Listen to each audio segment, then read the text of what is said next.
Hi everybody, I'm Philip Heitzen and welcome to today's Art of Procurement podcast. And today I wanted to share a conversation that I had last week with Tim Crawford. So Tim is a former CIO who now advises CIOs and business executives on strategic IT transformation initiatives. He does that through his consulting company that he founded called Aroa. Now he's also the host of a popular podcast called CIO in the Know. And I originally invited Tim on the show to discuss how we as procurement professionals can most effectively support our colleagues in IT over the long term. But as events surrounding COVID-19 continue to evolve, I thought it would be more insightful to ask Tim about the challenges a CIO is facing here and now and what we can do to help, and then publish this pod outside of our typical publication schedule just so that you have the opportunity to listen as soon as possible. So if you support the IT team, you support the CIO, then there's going to be lots of great insights that Tim shared in our discussion. And I started the conversation by asking Tim just if he could share a little bit more about his background.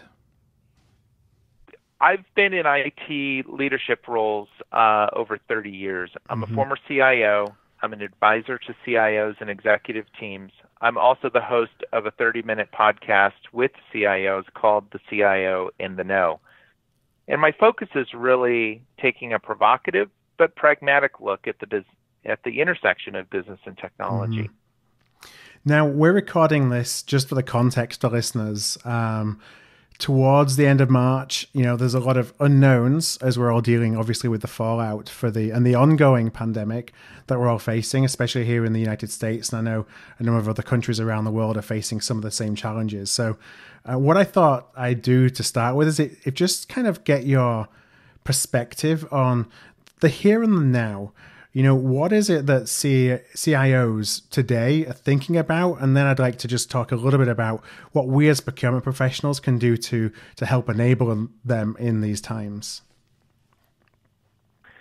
There are several things that are being dealt with in the here and now, and it depends on where you are in that process. Yeah. Most folks right now are trying to get their arms around how to work from home.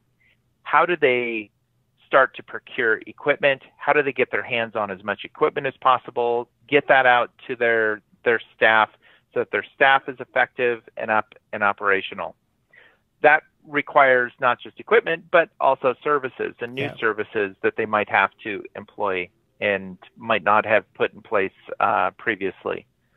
Once they get over that somewhat of a hump, the very next one is looking at your business operations. And so CIOs are starting to think about their supply chain. Do they have exposure in countries like China? Do they have exposure in other aspects that may not be geographically centric? And so how do you start to think more diversely around your supply chain and your business operations? Yeah.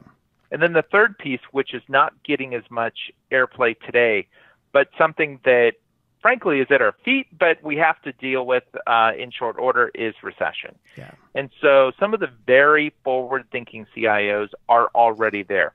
They've gotten their arms around work from home. That's pretty well on its way. They're already starting the conversations around how to, or even shifting gears to change their business operations to accommodate more diverse supply chains. And they're thinking about how do they prepare themselves, not just for recession, but also how can they be stronger and better positioned coming out of it? So if you think about the three hurdles that every business is having to go through, and we as humans, as citizens within our countries, within our communities, there are three big hurdles. The first one is the social hurdle. Yeah. And that's kind of first and foremost in all of our faces, if you will. The second is the health crisis. And then the third is the economic crisis. As you go through each of those hurdles, and once you get beyond them, how can you prepare yourself to be stronger after you're through each of those hurdles? And what actions can you take today to prepare yourselves as much as possible for each of these hurdles? In some cases, it's planning. In other cases, it's decisions that you might do differently considering what the next hurdle is and what that might look like later. So if I go back to those three areas that you talked about that are really pressing for CIOs right now, and the first one you mentioned was working from home, something that we're, I think if you've done it for a long time, we kind of took for granted that work from home was something that was perhaps more embedded in our culture than it really is. So it's interesting to see a lot of organizations and how they're reacting. And something that we talked about before we started recording here was this kind of idea about getting their hands on equipment, that a lot of organizations, a lot of CIOs just don't have the equipment on hand to enable this kind of forced working from home, which we're all having to do right now. That's right. And we've gone from 0 to 60 overnight. And so some CIOs are literally telling their staff, go out right now, go to your big box retailers, go to your electronics companies, go to the office supply companies, buy every laptop, external display, keyboard, mouse, webcam you can, because we need that equipment to be able to move these staff members to be able to work from home. Now, part of that is being able to provide the physical equipment, but then you also have to work with different providers to ensure that they have an appropriate internet connection at home, that they have the right security services. Do we have video conferencing available en masse across the company? Are they even familiar with it? So maybe there are some training aspects. But let's not forget that, like where I am in California, we're currently in a stay-at-home mandate by the state. And so what that means is not just that I, as a worker, am having to work from home, but so is my spouse, so are my kids. And so I'm in a house that is now taxing that network that usually might only be me working from home, or maybe two of us working from home. Now 4 of us are working from home, where the kids are doing their classwork using popular web conferencing products. My wife is doing her work and on the phone and on web conferencing all the time. And so these kinds of support issues, as well as the cultural domain that comes into play, where you have to think about how you can support those folks if you're someone that is technically astute, becomes front and center. It's no longer just one person. It's now, in my case, 4 people that we have to think about. And these have impacts and ramifications around the different changes in how we work from home. How do you keep your staff engaged? What about cultural shifts? I may be working with a staff that's more accustomed to physically walking over and seeing someone. Okay, that's not available. I need to get on a video conference with that person. Can I just dial them up, or do I need to schedule a meeting? You know, how do you start to work through some of those dynamics? And then also culturally, how do you keep your teams engaged? As a leader, you need to make sure that you are always in front of your team. You always are there for your team. You're supporting your team. And so you need to look at different ways to use technology that you haven't necessarily had to use in the past. These are all changes for us. We have to think through those. I'm sorry, Tim. You talked about the example of bandwidth of in-home Wi-Fi, which I completely resonates with me for the same reason. We got kids doing distance learning, and just more people using the bandwidth. And you think about it from a CIO perspective, like what influence can they really have? Like what are some of the solutions or potential solutions to that challenge? Because I'm sure that's a challenge that's being faced by every single organization, every single CIO in the land right now. It is. And many of them are bringing this issue up, that their support teams are having to support home network issues that they have never had to deal with in the past. In some cases, it may be an issue where they don't have adequate bandwidth to handle 4 people that are constantly doing video conferencing. Like you mentioned, the kids are on video conferencing. You've got 2 adults working remotely, 2 executives that are video conferencing. You start adding up the different requirements and taxing the network, you start to realize that you need more bandwidth than you otherwise would. And so they may simply just not have enough bandwidth coming into their home, and they may have to upgrade to another plan, which may require a different cable modem or a different router. Or maybe their Wi-Fi is really poor and doesn't provide the level of coverage and stability that they really need at this time. And so these types of issues will cause new types of requirements around networking equipment and technology that needs to come into the home that we haven't necessarily had to think about because, frankly, it wasn't that critical in the past. And when you think about the procurement role in that process, it's about quickly enabling an organization to get the right equipment. Perhaps taking down some of those, I don't want to call them barriers, but process that we often will have an organization go through to make sure that they, buy equipment in a particular way. That as much as we can take down that and enable the organization to act quickly is a value, because the negative impact of not having access to that equipment is far more material to an organization than potentially the savings of going through a particular process.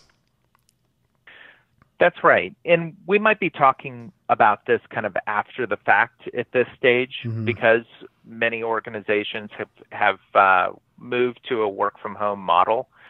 But unlike going through standard distribution channels and standard providers, having an IT staffer go out and just buy every laptop they can find at these different retail stores, you're not going to get the same product or maybe even the same quality as you might through your traditional B2B distributor. And it may not even be the same model or same product that you're accustomed to working with. But in these kinds of crises, we have to pull down those walls. We have to pull down those restrictions just so we can get these people functioning. I mean, if we were to put up restrictions, and I think we'll probably touch on this a little bit, but if we had a more efficient way to deal with procurement and work through the procurement process, I think we'd be having a different conversation. But in this day and age where we are today, we just need to get the work done. And we'll figure out how to clean it up later. But right now, let's just get people productive. Now, the second area you talked about was supply chain and business operations. Now, as you were thinking about that, are you thinking about that from a broader business perspective, or is the CIO more looking at this from a technical infrastructure perspective? Making sure that the technology side of the business is operating the way it should do. Well, it has to be both.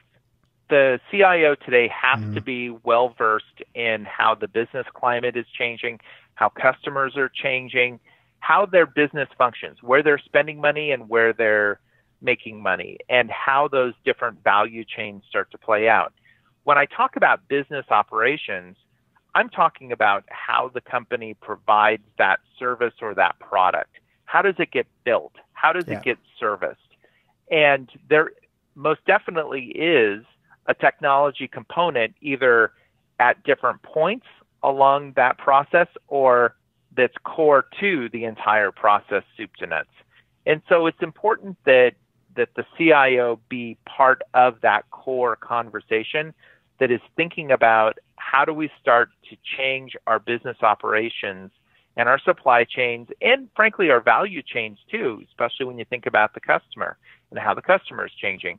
Case in point, right now, many of the stores here in California are closed, and that's true in New York and in other states, and seems to be increasingly so. Unless you're an essential services store, you're closed. And so how do those businesses still function? And so they've had to shift some of their inventory from in-store to online.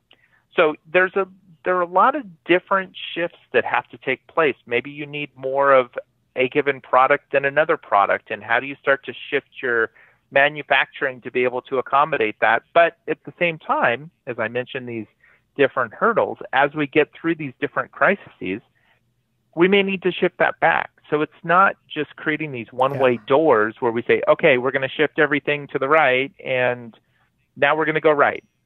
Well, you may have to go back to the left, and I probably shouldn't use right or left in the context of politics.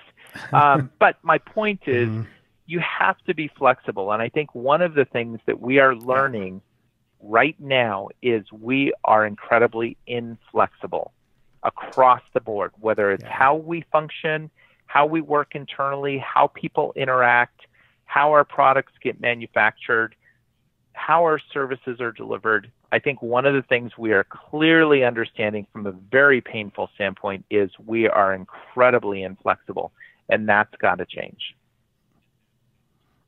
I think it's an important point as well as you talk about the CIO role and things that we often look at each one of our business functions in the silo of what it is that they do, whether that's procurement, whether that's technology, whether that's HR. And it's something that we in procurement are doing a lot of work to kind of change how we support an organization, not from a functional silo perspective, but more from a broader business perspective.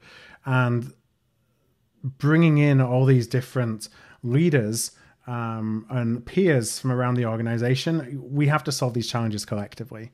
It can't just be the CIO is looking at the tech stack and the CPO is looking at purchase services that don't necessarily interact with the CIO directly. We're all kind of figuring this out together because we all have different solutions to problems that we may not have even thought about because historically we're looking at things from more of a silo perspective. Now, the third area you talked about CIOs really being some of the more perhaps forward-thinking CIOs are already starting to think about what does recession mean for my business. When you're in a recessionary environment, is there kind of a playbook for a CIO that says these are the steps that you take, or is it extremely kind of one business at a time based on their unique industry challenges or perspectives?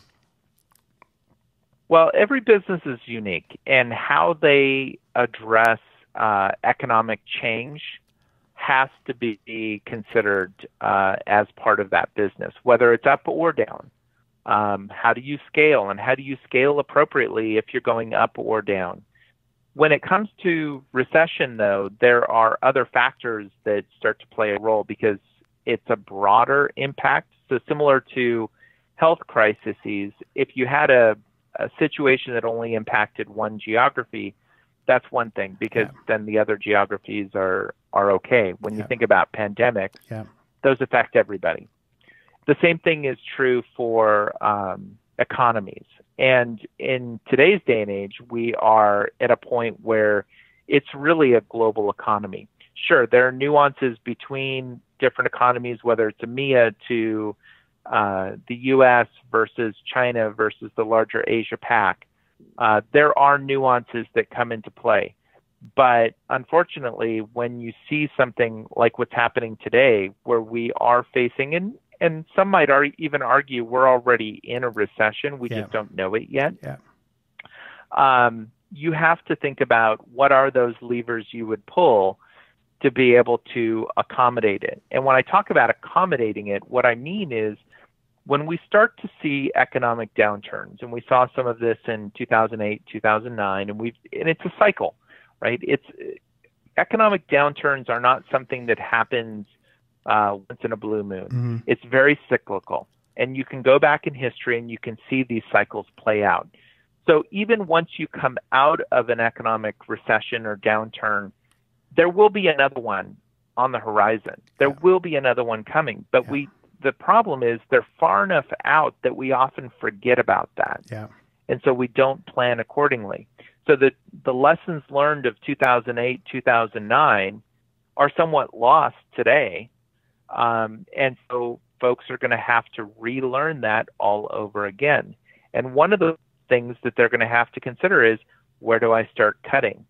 Now, the problem right now is one of the ways that people tend to start cutting is you look at things like contingent labor, you look at large expenses, and then at some point you start looking at people. Mm-hmm. And if we haven't cleared the health crisis and we're already starting to deal with the economic crisis and we start looking at how do we cut people, we start to run into another problem, which some may say is subtle, but I think is actually going to be a big deal, which is imagine having to cut staff when they're working from home. I mean, it's bad enough when you have to look someone in the eye and say, you're a great person. I really want to consider you coming back to work as part of the team, but we just can't carry that role right now, and we have to let you go. Imagine having to do that at a distance. Mm-hmm. I mean, it's just the downsides here are just monumental. Coming off of one crisis and right into another. It's bad enough when you only have one. But CIOs have to think about what are those levers that they're going to pull. And one of the things that they can do now to prepare for that is, are there opportunities while there still is money available?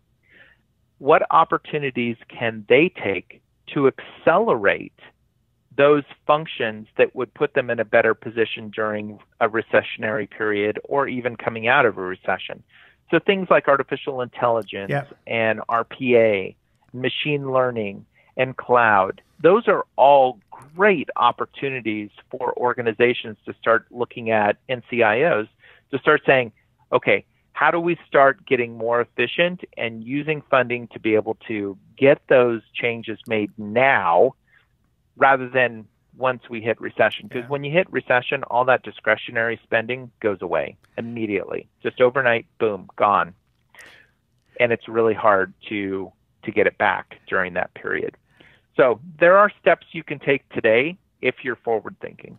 So it's an interesting point you make, because one of the questions I actually had, for our conversation was, we've spent the last, I don't know, it feels like the last 5 years, probably more than that, talking about the idea of digital transformation, and what that entails, and how bringing in these technologies like RPA and AI and many others are going to make us a more efficient, more data-driven organizations, and lots of other benefits based on different use cases. Do you think that, I know you talked about that as being a short-term lever that a CIO can pull to kind of invest in that if it drives immediate ROI through efficiencies now while that cash is available, but is the whole idea of digital transformation dead? Or are we going to look at the winners, because there's always winners and losers, and I think they're going to be more pronounced this time around. The winners can continue unabashed and probably even more aggressively in investing in digital transformation, and everybody else is just kind of trying to protect what they've got, and the whole idea of transformation goes away into the background because it's not important anymore. So is digital transformation dead? That's my question. And I would argue that yes, digital transformation as a term is a term we need to stop using, because it in itself doesn't really mean a lot. So great, you automated a process. What did that gain you? It's missing context. Yeah. And the context can't be for technology's sake. It's missing that business context.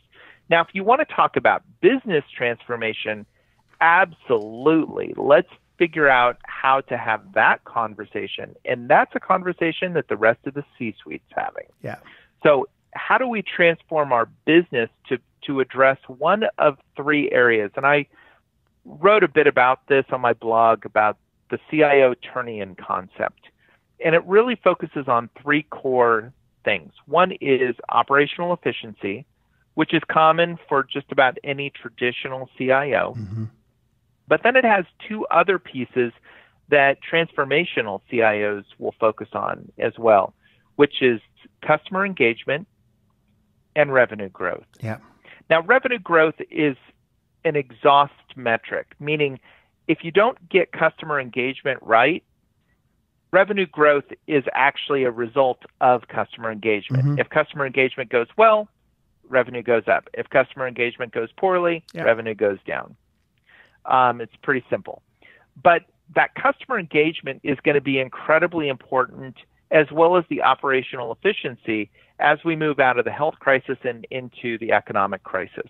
So, of course, you want to know what levers you can pull for greater operational efficiency, and that might be opportunities around cloud, opportunities around AI, ML, RPA. But then you want to also look at those same technologies and data analytics come into play as you think about the customer experience. How do we get the customer engaged as best as possible with us? And that's going to become incredibly more important than ever once we hit that economic crisis.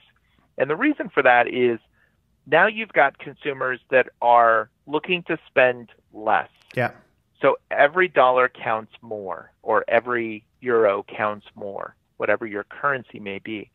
And so it's going to be incredibly important to get very specific in understanding what the customer wants, when they want it, and how they want it. Right? It's a typical marketing approach, right? Get the information to the customer the way they want it, when they want it, how they want it. But we have to think about that customer engagement piece, and we have to get incredibly detailed with it. That's where data comes into play. That's where analytics come into play. That's where AI and some of the automation comes into play, so that we can react and turn in a moment's notice and be able to accommodate that customer and not lose them in the process. So the continuation, or let's say perhaps what we think about as digital transformation, which is the investment in these technologies, isn't necessarily going to go away, but it's going to be a lot more targeted and focused on business outcomes that are important to the company. And that means doubling down on them, like you say, in the areas perhaps of customer engagement, if that is what is important to an organization, because they're not in full out, we just got to stop the bleeding mode. But you're going to need some stronger business cases, is what I'm hearing, for that continued investment. You do. You need to accelerate those activities that tie directly. I don't mean 2, 3, 4, 10 degrees of separation from a business outcome. And I would argue that going faster or being more agile is not a business outcome. Yeah. That does not explain how it's changing customer engagement. It doesn't explain how it's going to impact revenue growth. You have to be able to tie it to one of your business outcomes. And if you can't, you should be asking the question, should we be doing this right now? Right. Is it really a high priority? So that's right. That's right. And so don't look at, okay, I just need to, Tim said I need to look at cloud, AI, RPA, ML. Don't look at it that way. Ask yourself first, what are those business activities, those business outcomes, those changes in our business that we need to be thinking about? And then what technology and how do we use that technology in a way that's going to impact that outcome? So start with the business first and then move to technology, not the other way around. And this is why I say digital transformation is dead, because it typically looks at technology and says, great, I've got this great hammer and looking for nails. Yeah.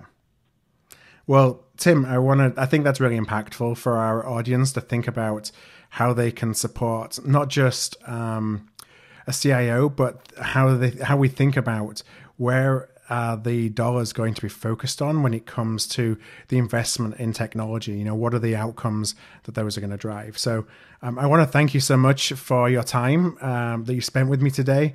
I think it's, again, super important for procurement leaders to really understand the minds and the challenges and fears and opportunities that a CIO faces right now, because it's only then can we start to connect what we can do and how we can best help. So if listeners would like to connect with you, if they'd like to listen to your podcast, which I think is really important for anybody who deals with a CIO to understand kind of the mindset and the psyche of a CIO, where are the best places that they can find you? Absolutely. So first and foremost, thanks for having me on the program today. I've really enjoyed being able to share what I'm seeing and what I'm learning with your listeners. You can listen to my podcast. You can find out details on the CIO in the Know. So it's just CIOintheknow.com or CIOITK.com. You can also find some of my thoughts on my blog at avoa.com, AVOA.com, or follow me on Twitter at @tcrawford. Any of those are great ways to get in contact and follow along with the discussion. And I look forward to hearing more from you and your audience. Awesome. Well, Tim, what I'm going to do is I'll include links to all of those in our show notes page, which will just be at artofprocurement.com/podcast. You'll find today's discussion. So those are, you don't need to be jotting those down in the gym or in the car. I guess in the gym right now is probably in the home gym or running the streets, 6 feet away from anyone who's anywhere near you. Everything changes. But no, if you're interested in following up and connecting with Tim, then I'll pop those in the show notes. So Tim, one last time, just thank you so much for joining me.